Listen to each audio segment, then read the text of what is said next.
에스겔 43장 13절로 27절까지의 말씀, 우리 다 같이 한 목소리로 합독하겠습니다. 제단의 크기는 이러하니라. 한 자는 팔꿈치에서부터 손가락에 이르고 한 손바닥 넓이가 더한 것이라. 제단 밑받침의 높이는 한 척이요 그 사방 가장자리의 너비는 한 척이며 그 가로 둘린 턱의 너비는 한 뼘이니 이는 제단 밑받침이요 이 땅에 닿은 밑받침 면에서 아래층의 높이는 두 척이요 그 가장자리의 너비는 한 척이며 이 아래층 면에서 2층의 높이는 네 척이요 그 가장자리의 너비는 한 척이며 그 번제단 위층의 높이는 네 척이며 그 번제하는 바닥에서 솟은 뿔이 넷이며 그 번제하는 바닥의 길이는 12척이요 너비도 12척이니 네모 반듯하고 그 아래층의 길이는 14척이요 너비는 14척이니 네모 반듯하고 그 밑받침에 둘린 턱의 너비는 반척이며 그 가장자리의 너비는 한 척이니라. 그 층계는 동쪽을 향하게 할지니라. 그가 내게 이르시되 인자야, 주 여호와께서 이같이 말씀하셨느니라. 이 제단을 만드는 날에 그 위에 번제를 드리며 피를 뿌리는 규례는 이러하니라. 주 여호와의 말씀이니라. 나를 가까이 하여 내게 수종드는 사도고의 자손 레위 사람 제사장에게 너는 어린 수송아지 한 마리를 주어 속죄 제물을 삼되 내가 그 피를 가져다가 제단의 네 뿔과 아래층 네 모퉁이에와 사방 가장자리에 발라 속죄하여 제단을 정결하게 하고 그 속죄 제물을 수송아지를 가져다가 성전의 정한 처소 곧 성소 밖에서 불사를 지며 다음 날에는 숫 없는 수렴소 한 마리를 속죄 제물로 삼아 드려서 그 제단을 정결하게 하기를 수송아지로 정결하게 함과 같이 하고 정결하게 하기를 마친 후에는 흠 없는 수송아지 한 마리와 때 가운데에서 흠 없는 수양 한 마리를 드리되 나 여호와 앞에 받들어다가 제사장은 그 위에 소금을 쳐서 나 여호와께 번제로 드릴 것이며 7일 동안은 매일 염소 한 마리를 갖추어 속죄 제물을 삼고 또 어린 수 송아지 한 마리와 때 가운데에서 숫양 한 마리를 흠없는 것으로 갖출 것이며 이같이 7일 동안 제단을 위하여 속죄제를 드려 정결하게 하며 드릴 것이요 이 모든 날이 찬 후 제8일과 그 다음에는 제사장이 제단 위에서 너희 번제와 감사제를 드릴 것이라. 그리하면 내가 너희를 즐겁게 받으리라. 주 여호와의 말씀이니라. 아멘. 드디어 하나님이 돌아오셨습니다. 이스라엘의 범죄와 심지어는 예루살렘 성전에서부터 있었던 우상 숭배와 각종 피 흘림으로 말미암아 동쪽문을 통해서 떠나셨던 하나님이 그렇게 떠나시자 예루살렘과 예루살렘의 성전은 오래 버티지 못하고 멸망을 당하고 말았죠. 그리고 신락 같은 희망마저도 잃어버린 제국에 퍼져 있던 이스라엘 사람들은 어디에도 희망을 얻지 못하고 소망을 가지지 못한 채 죽지 못해 사는 그런 상황이 펼쳐져 있겠지 않겠습니까? 그런 일들 가운데에 하나님께서 에스겔을 통하여서 회복의 메시지, 희망의 메시지를 이제 전하시지만 이제는 낙심하고 있는 이스라엘 사람들은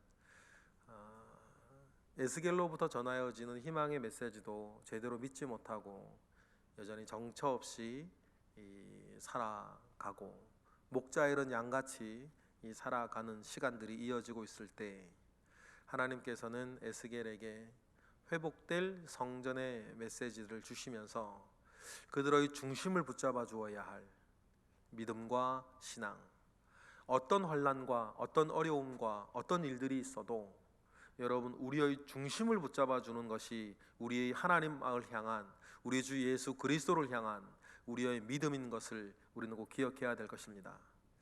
그래서 하나님은 그렇게 널브러져 있는 이스라엘 백성들 가운데에 그들의 중심을 잡아 주어야 할 회복된 성전, 엄청난 크기의, 대지 면적으로만 따져도 2만 평이 넘는 엄청난 크기의 성전을 에스겔에게 환상으로 보여주시고, 그 환상 속에 하나님께서는 이제 다시 성전으로 돌아오셔서 이스라엘은 그들과 함께하는 하나님에 대한 새로운 비전을 주님은 보여주셨습니다. 드디어 하나님이 돌아오셨으니 당연히 이제 이스라엘이 해야 될 일은 뭡니까? 하나님 아버지 앞에 예배하는 것입니다. 하나님이 돌아오셨으니 이스라엘이 제일 먼저 해야 되는 것은 무엇입니까? 하나님 아버지 앞에 예배하는 것입니다. 하나님이 돌아오셨고 하나님께서 이스라엘과 함께 하시니 이스라엘이 가장 소중하게 해야 되는 것은 무엇입니까? 하나님 앞에 예배하는 것입니다. 그런데 오늘 본문은 그렇게 하나님 아버지 앞에 처음 예배를 드릴 때, 회복되어진 성전, 하나님이 돌아오신 그 성전에서 이스라엘이 첫 예배를 드릴 때에 이스라엘이 어떻게 예배를 해야 되는가, 무슨 예배를 드려야 되는가, 하나님께서 에스겔에게 가르쳐 주는 장면입니다. 처음에 특별히 뭘 해야 됩니까? 하나님이 말씀하시기를 번제와 속죄제를 드려야 될 것이다, 그렇게 말씀을 하시죠. 그래서 오늘 본문은 두 가지로 나누어져 있습니다. 첫 번째는 너희들이 그 번제와 속죄제를 드릴 안뜰에 있는 번제단의 크기와 모양에 대한 설명과 그 번제단에서 드려지게 될 번제와 속죄제는 총 8일 동안 어떻게 드려야 한다라는 것을 하나님이 알려주시는 거죠. 예배할 때에 여러분, 사람의 모양과 사람의 어떤 편리와 사람의 기쁨을 쫓아서 우리 마음대로 예배하는 것이 아닙니다. 하나님께서 기뻐하시는 예배가 있는 것 아닙니까? 사람 편하자고 말입니다. 요즘 예전부터 무슨 예배 해가지고 하는 거 그렇게 좋지 않아요. 예배를 말입니다. 나 기쁘자고 드리는 거고 나 편하자고 드리는 것입니까? 그렇지 않습니다. 하나님께서 기뻐하시는 예배가 있는 것 아닙니까? 예배에서 가장 중요한 것은 내가 받는 은혜가 아니라 내가 하나님께 드려지는 것인데, 그러면 받으시는 분이 원하시는 예배를 드려야 되는 거죠. 나 좋은 예배가 아니고. 그런데 요즘을 보면 이 예배를 할 때도 우리가 얼마나 이기적이고 개인적이면 예배를 생각할 때에도 내가 받는 은혜가 중요해요. 받으시는 하나님보다 그 안에서 내가 먼저 누릴 것을 먼저 생각하는 거죠. 여러분, 예배에 대한 우리의 마음과 태도와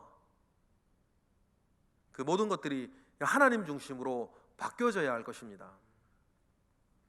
그래서 하나님께서는 어디에서 어떻게 예배를 드릴 것인지에 대해서, 번제와 속죄제를 드릴 것인지에 대해서 얘기를 먼저 하시죠.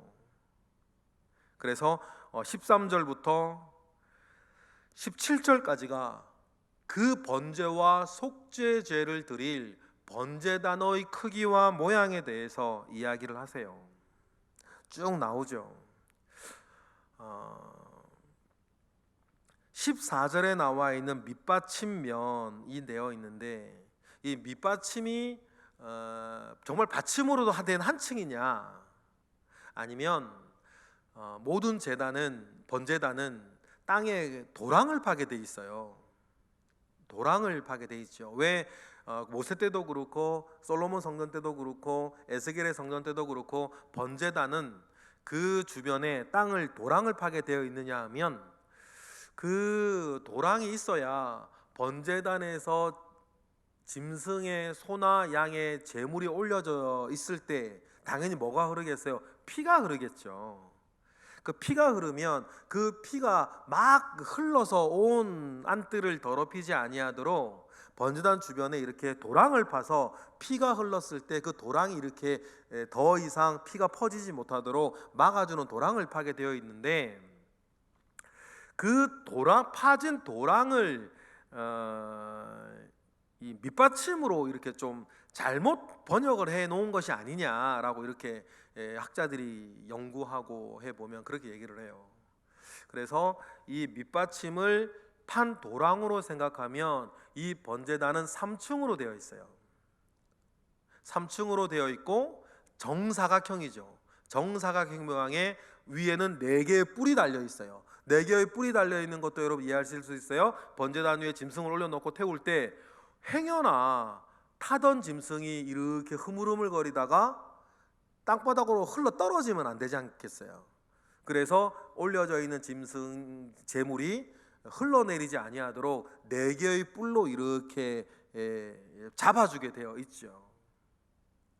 그리고는 이제 이게 밑받침이 아니라 도랑이라고 한다면 3층으로 되어 있습니다. 그리고는 뭐 우리가 13절부터 17절까지 뭐는 몇 청 하면서 크기는 어떻다 얘기를 되어 있는데, 총 정사각형 주사위 같은 모양으로 되어 있는데 한 10.4m, 가로 세로 10.4m 정사각형의 모양이 되겠습니다. 그러니 올라가는 높이도 있겠죠. 총 면적이 10.4m고 높이는 한 5m 정도 되겠죠. 그러면 4.68m 정도 된다고 이제 보는데, 그러면 뭐 그 높이 정도의 높이면 사람이 그냥 어떻게 재물을 가지고 올라갈 수 없으니까 올라가는 층계가 동쪽을 향하여서 나 있다라는 것이 17절 말이에요. 우리 17절만 읽어볼까요? 다 같이 시작. 그 아래층의 길이는 14척이요 너비는 14척이니 네모 반듯하고 그 밑받침에 둘린 턱의 너비는 반척이며 그 가장자리의 너비는 한 척이니라. 그 층계는 동쪽을 향하게 할지니라 라고 하여서 하나님이 들어오셨던 그 방향. 그래서 여러분 우리가 에스겔에 본 성전을 딱 보면 동쪽은 이제 출구가 있었어요. 그죠? 그 동쪽의 출구가 바깥에서부터 안뜰에서부터 번제단까지 직선으로 되어 있어요. 이것은 예배드리러 나아가는 자가 한 길로 번제단까지 나아가야 될 것과 늘 은혜의 통로로 상징되어졌던 방향이, 하나님이 오시는 것도 동쪽으로 왔고 설령 그런 일이 다시 일어나서는 안 되지만 나가는 때도 하나님 동쪽으로 나가셨던 것처럼 이 동쪽 문은 매우 중요한 의미가 있는 문이었어요. 그래서 모든 것들이 동쪽으로 되어 있고, 이 번제단 크기가 꽤 큽니다. 엄청난 구조물이에요. 그 번제단은 그 성전 면적 전체 2만 평이 넘는 성전 전체에 딱 정중앙에 이 번제단이 위치하고 있었어요. 그러니까 우리가 하나님 아버지 앞에 나아갈 때 이 속죄의 은혜가 얼마나 중요한지를 우리는 잘 기억하고, 그래서 우리 교회가 주일 예배를 드릴 때에도 언제나 속죄의 기도문을 그 예배의 중앙에 설교 전에 늘 읽고 우리가 함께 회개의 기도, 참회의 기도를 드리는 것도 하나님께 나아가는 그 길 가운데에 속죄하고 그 다음에 신앙 고백하고 주님께 영광 올려드리고 말씀 들으며 하나님을 만나고, 그리고는 이제 뜰에 나와서 바깥뜰에서 교제하는, 뭐 광고하고 축복하고 또 식사하고 하는, 그건 모든 구조가 그렇게 우리 교회도 짜여져 있는 것입니다. 이 번제단에서 이제 하나님, 돌아오신 하나님과 첫 번째 예배를 할 때에 18절에 뭐를 드려야 된다 그래요? 18절 읽어보겠습니다. 그가 내게 이르시되 인자야 주 여호와께서 이같이 말씀하셨느니라. 이 제단을 만드는 날에 그 위에 번제를 드리며 피를 뿌리는 규례는 이러한다 라고 하면서 번제, 모든 예배의 기본이 되는 번제를 드릴 때의 규례는 이러한데, 제일 먼저 어린 수 송아지 하나를 잡아서 그 번제단을 정결하게 하라, 그 말씀입니다. 우리 19절 읽어볼까요? 주 여호와의 말씀이니라. 나를 가까이 하여 내게 수종드는 사도고의 자손 레위 사람 제사장에게 너는 어린 수송아지 한 마리를 주어 속죄제 속죄 제물을 삼되 20절 내가 그 피를 가져다가 제단의 네 뿔과 아래층에 네 모퉁이와 사방 가장자리에 발라 속죄하여 먼저 뭐를요? 제단을 정결하게 하라 라고 이야기를 하세요. 하나님 아버지 앞에 예배 드리려고 할 때에 그 제단을 먼저 정결하게 하라 하시면서, 그리고는 21절부터 속죄의 제물을 드리라고 얘기를 하죠. 숫송아지를 가져다가 속죄의 예배를 드리게 하는데 22절부터죠. 다음 날에는 흠없는 수렴소 한 마리, 그리고 수량 23절에 수양 한 마리, 24절에 소금을 쳐서 그 제물도 정결하게 하고 하나님 앞에 번제로 드리게 하시며, 그리고 또 뭐를, 이 일을 몇 번 반복해요? 25절에 보니까 7일 동안 계속해라. 우리 25절만 읽어볼까요? 7일 동안은 매일 염소 한 마리를 갖추어 속죄 제물을 삼고 또 어린 숫송아지 한 마리와 때 가운데 수량 한 마리를 흠없는 것으로 갖출 것이며, 7일 동안 계속하라는 거죠. 26절도 읽어볼까요? 이같이 7일 동안 제단을 위하여 속죄제를 드려 정결하게 드릴 것이며, 그리고 7일 동안 이 일을 반복한 다음에 27절 8일째 뭐합니까? 읽어보겠습니다. 그 모든 날이 찬 후 제8일과 그 다음에는 제사장이 제단 위에서 너희 번제와 감사제를 드릴 것이라. 그리하면 내가 너희를 즐겁게 받으리라. 주 여호와의 말씀이니라. 그래서 맨 먼저 제단을 첫째 날 정결하게 어린 수송아지를 가지고 제단을 정결하게 하고, 그 다음 날 7일 동안 속죄 제사를 드리고, 그리고 마지막 8일째 번제와 감사제를 제상에 드리게 하라. 그리고 다음 말이 참 중요해요. 그리하면, 27절이죠. 그리하면 내가 너희를 즐겁게 받을 것이다.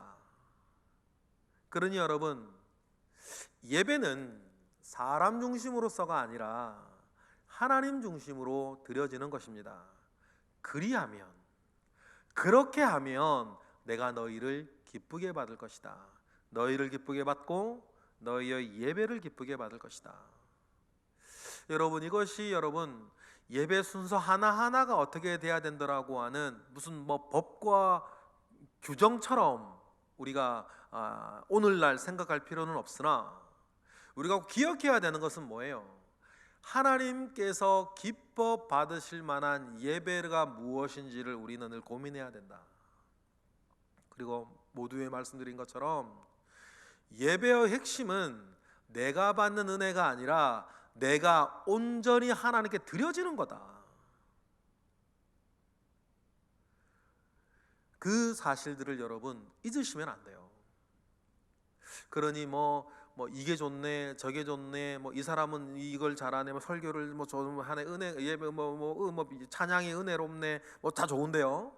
그래서 우리가 그것을 너무 부각시켜서 이 목사님이 설교하시면 더 은혜가 되고, 저 찬양하면 더 은혜가 되고, 이런 이야기들을 우리 사회에 너무 하는 거 좋지 않아요. 그 자체가 뭐 나쁘다는 뜻은 아니고, 예배에 대한 우리의 중심을 자꾸만 인간적인 것으로 이렇게 좀 무게중심을 이렇게 밀쳐나가기 때문이에요. 그러니까 우리가 예배할 때에 물론 우리가 뭐 받는 은혜가 있고 여러 가지 있을 수 있죠. 인간적인 그런 그 어떤 느낌들이 왜 없겠습니까? 그러나 중요한 건 예배를 하나님께 드리는 것이다. 내가 드려지는 것이라는 사실들을 우리는 꼭 기억해야 될 것입니다.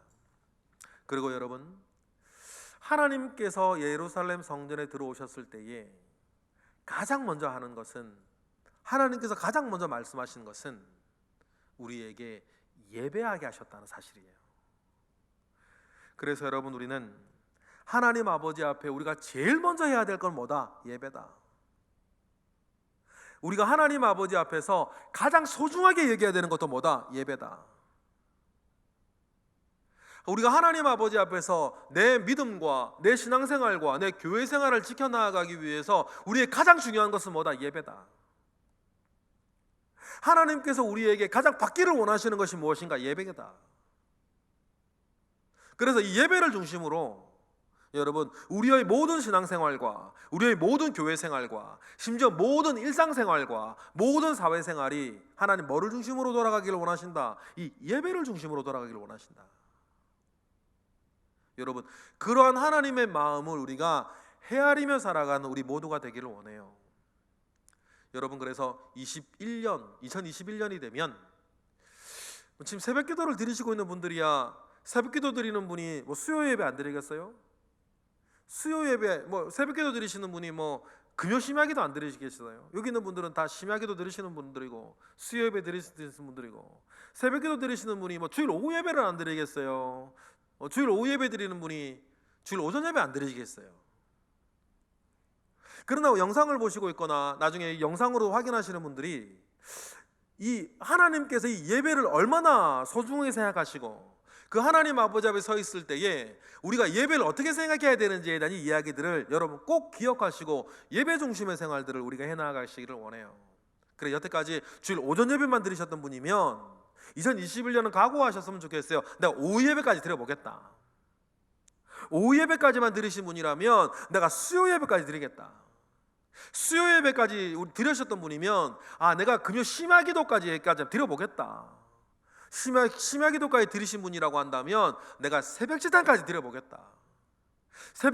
새벽기도까지 드리시는 분이면 내가 매일매일 우리 교회 개인 예배실에 가서 매일매일 하나님 아버지 앞에 상번제를 드려보겠다 라고 하는, 여러분, 그 예배를 가장 소중하게 생각하시고 예배를 기뻐하시는 하나님 아버지 앞에 내가 예배 중심으로 살겠습니다, 하나님 내가 다른 것보다 예배 중심으로 살겠습니다 라고 하는 그 신앙의 고백을 2021년 여러분 내가 더할 예배를 찾아보시고 더할 예배를 생각해 보시는 우리 모두가 되기를 바라요.